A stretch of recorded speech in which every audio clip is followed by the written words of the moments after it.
Hello. Yo, so I just got done preaching at Shoreline City Youth. Can I get that Travis Scott burger? We don't have that here. Wait, what? Not McDonald's. Wait, y'all don't have it at Burger King either? What do you mean y'all don't have it at Burger King? So y'all don't have the Travis Scott at all? No, sir.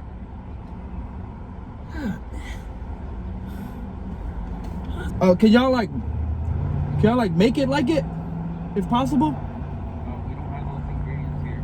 Do you know what McDonald's makes it good, or is it all of them, or? Can you come to the window, please? Yeah, for sure. I don't have the Travis Scott. Y'all really setting me up, dog. That Shoreline City Youth asked me to go to Burger King and ask for the Travis Scott, making me look like a plum fool. Only y'all, man. The dude was so annoyed with me. He was like, we don't have it.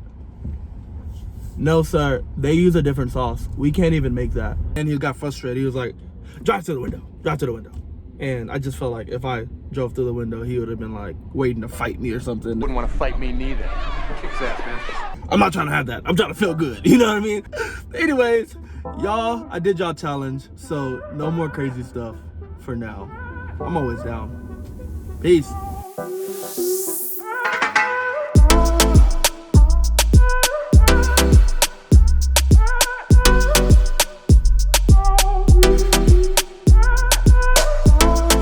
Hey everybody, it's Kyle Dindy, and I'm so excited to have the chance to share with you as we're in this series called Humble. Now, before we get started, I want to pay respect and honor to the pastors of this house, Pastor Earl and Onika McCullen, for the vision that they have for our church as a whole, but also for you, also for this next generation. You know, I believe that God has such a big plan and a big purpose for your life, and maybe you've heard that before. But I'm also excited today because I believe God is going to use the next couple minutes that we have together today to encourage and inspire you even more to pursue that plan and that purpose that he has for your life.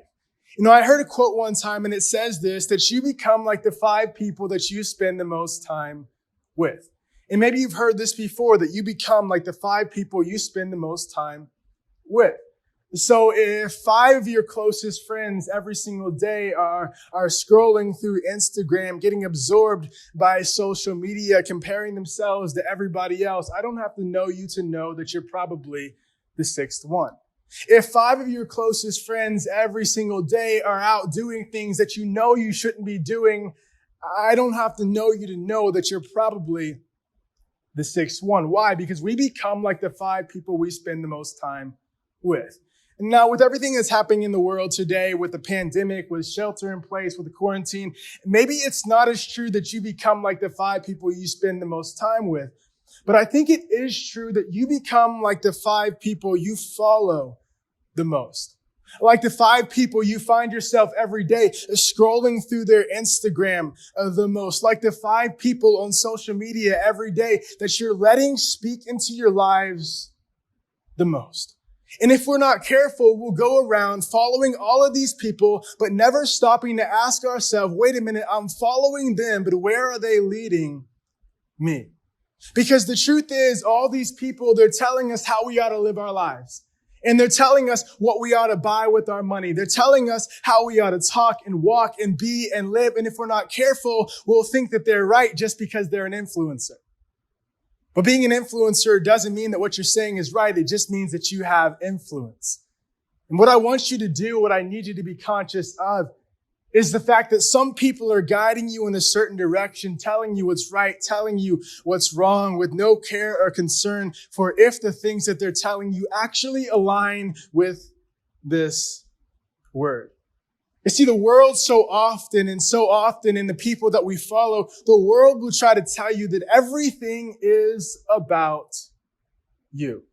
Some of the people we follow will see it in their lives, in the way they talk, the way they live. It seems like everything is about you. And we talked a minute ago about the fact that God has such a big plan and a big purpose for your life. But if there's something that can hurt, something that can distract you from that plan faster than anything else, it's this thing I want to talk to you about today. And that's pride. Pride that can get in the way. Pride that can get you from looking to God to looking to yourself. Pride can distract you from the plan and the purpose that God has for your life. I want to give you some scripture. James 1:21, it says this. It says, get rid of all the filth and evil in your lives and humbly accept the word God has planted in your hearts, for it has the power to save your souls. You see, there's a way, a pattern, a way that the world wants you to live your life. And if you're not careful, pride will say, let's just go ahead and live that way instead of living according to this word. And there's a pattern in this world, and there's people who will try to tell you, if you want to be cool, this is how you ought to live your life. And if you're not careful, you won't stop to see, does that even align with this word right here? You see, the world doesn't want you to live your life according to the word. The world doesn't want you to live your life according to the standards and the plan that God has for you.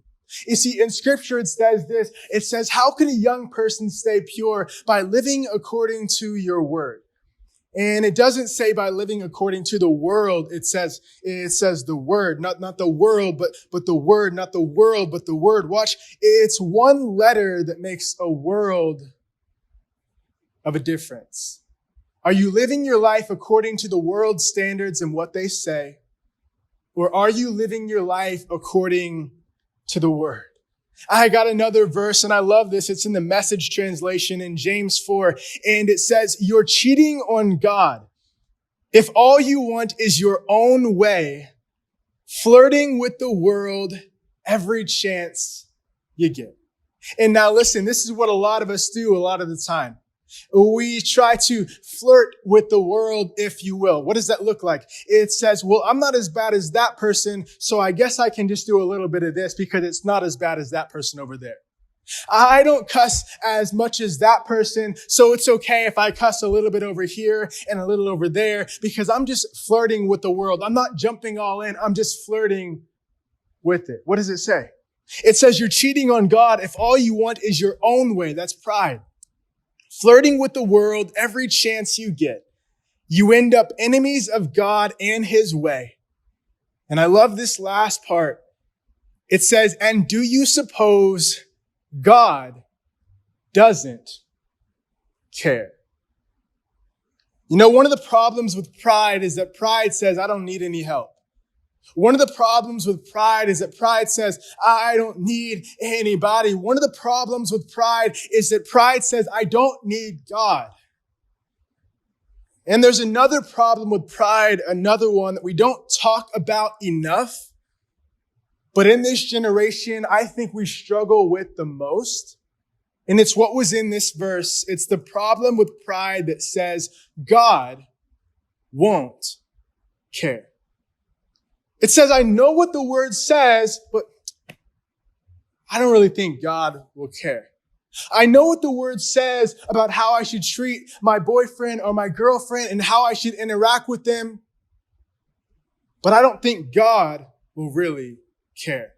I know what the word says about honoring my mother and my father, honoring my parents. But if I want to act a different way some of the time, if I want to lie some of the time, we tell ourselves, I don't think God will really care. And this pride, I promise you, can be so secretive, but it can take you so far off from the course that God has for your life. This pride that we often have that says, if I know what the word says and I want to go do something that's a little bit different, go get caught up in sin, I don't think God really cares. And the truth is, not only does God care, but God cares about you so much, watch this, that God will not bless your pride.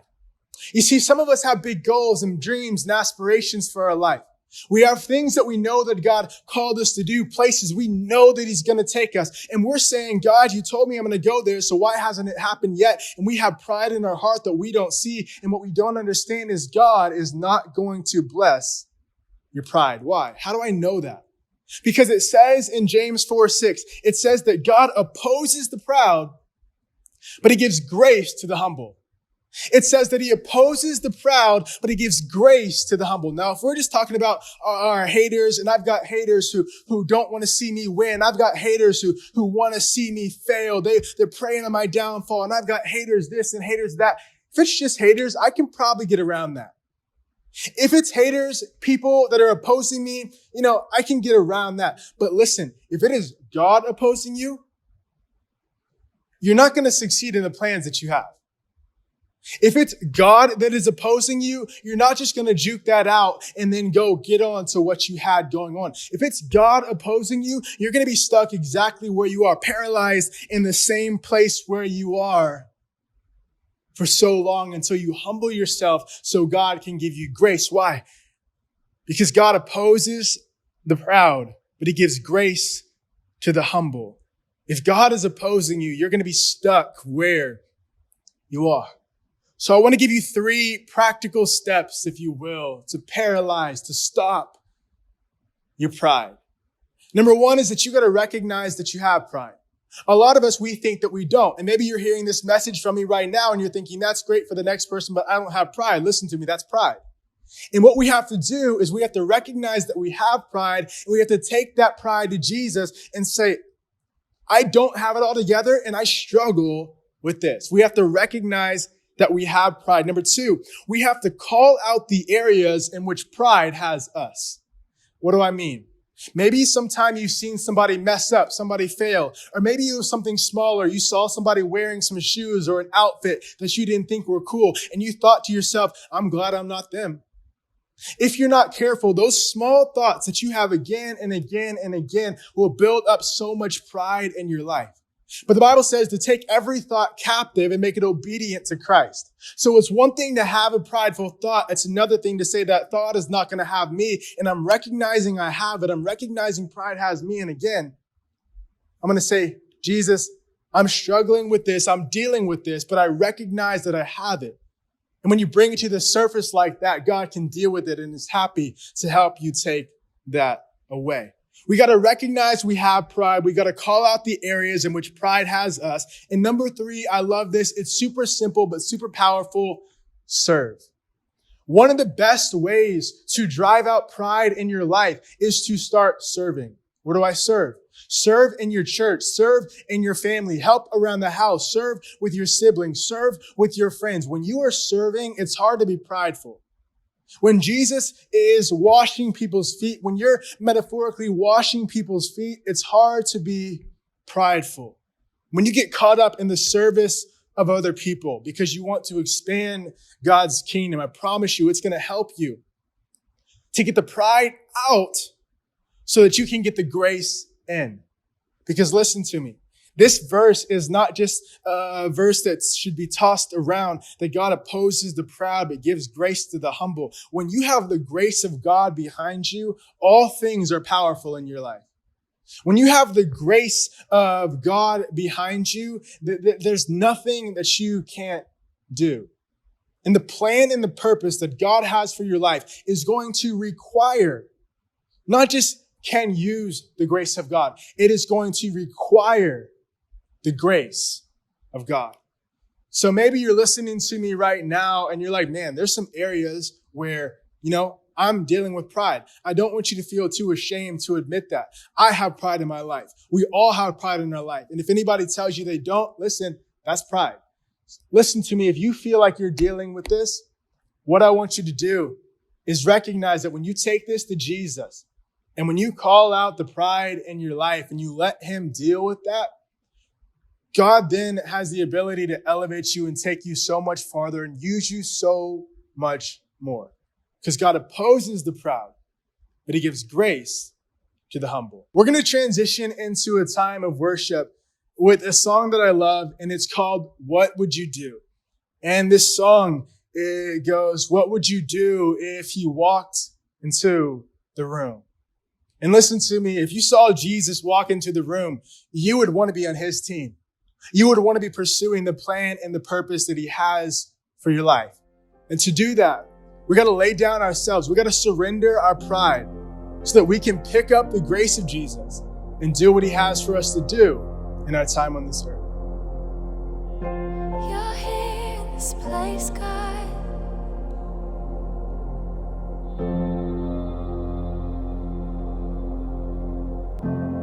What would you do if you walked into the room?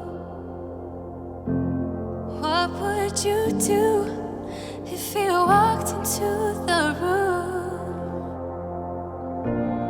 What would you say if you walked into the room?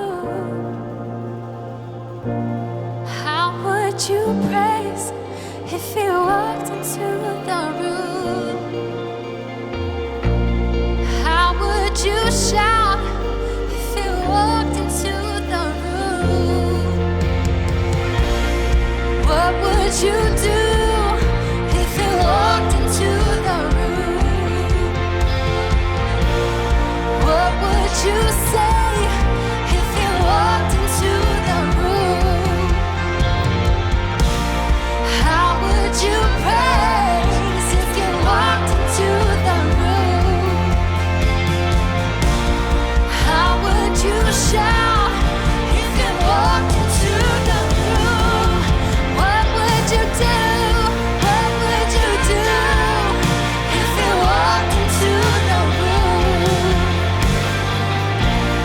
What would you do if you walked into the room?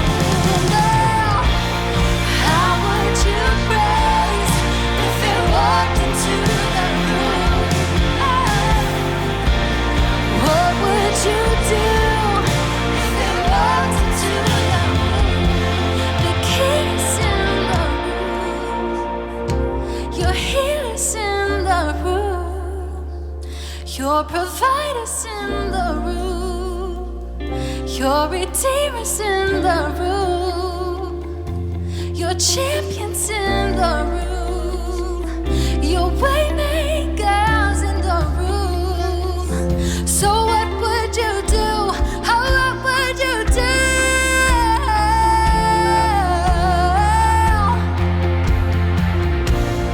What would you do if you walked into the room? Oh, what would you do? What would you do if you walked into the room? How would you pray? How would you pray if you walked into the room? What would you do if you walked into the room? Oh, what would you do? What would you do if you walked into the room? What would you do if you walked into the room? How would you pray? How would you pray if you walked into the room? What would you do? What would you do if you walked into the room?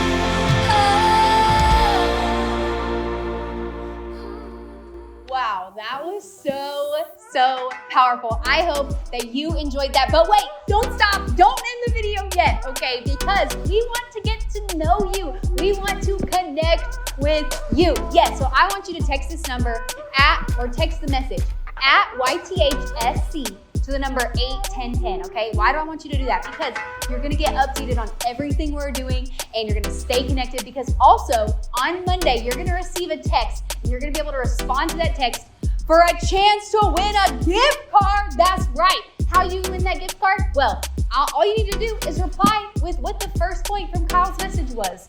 And we just want to see if you're listening. We want to see if you're tuned in, you're leaned in, and you're growing. And so take advantage of that. We cannot wait to see you again. We love you so much. We'll see you later. Bye.